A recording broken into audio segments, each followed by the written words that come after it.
জামাত ক্ষমতায় গেলে নাকি শরিয়া কায়েম করবে না, এই জাতীয় একটা কথা বলা হয়েছে না? ওদেরকে ধরে জিজ্ঞেস করেন, পাগল শরিয়া বলতে বুঝিস কি? আগে ক্লিয়ার কর। শরিয়া মানে খালি চোরের হাত কাটা? শরিয়া মানে খালি কেউ জিনা করলে পাথর মেরে মেরে ফেলা? এর বাইরে শরিয়ার কোনো শিক্ষা নাই? আরে আল্লাহ যেটা বলেছেন সেটাই তো শরিয়া, নবী যেটা শিখিয়েছেন সেটাই তো শরিয়া। জামাত কি বলছে? ক্ষমতায় গেলে ইনসাফ কায়েম করব। ইনসাফ কি শরিয়াত না? বৈষম্য দূর করব, এটাকে শরিয়াত না? গরিব দুঃখীর হক আদায় করব, এটাকে শরিয়াত না? নারীদের ইজ্জত নিয়ে কাউকে ছিঁড়ে মেরে খেলতে দেবো না, এটা শরিয়াত না? আরে তোমরা শরিয়াত বলতে বোঝাও কি?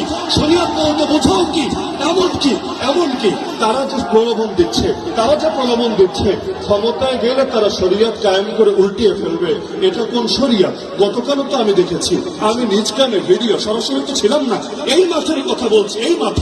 এই মাঠে আমার নাম ধরে নিকৃষ্ট ভাষায় গালিগালাজ করা হয়েছে নাকি হয় নাই?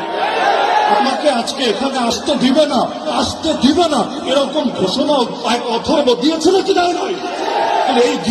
এই গিবত করো তোমাদের শরিয়ত, গালিগালাজ করো তোমাদের শরিয়ত, হুমকি ধমকি দেওয়া তোমাদের শরিয়ত, গুন্ডামি রাস্তারি করো তোমাদের শরিয়ত। বেটা ফাজিল ভোটটাকে টাকা দাও না।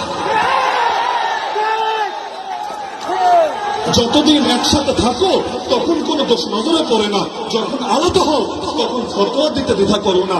মনে রাখবেন, আমরা ফতোয়াকে বিশ্বাস করি, কিন্তু ফতোয়া দিয়ে কেউ যদি ইসলামের জাগরণ, বাংলাদেশ পন্থীদের জাগরণ রুখে দিতে চায়, আমরা তাদেরকে সুযোগ কিছু দেব না।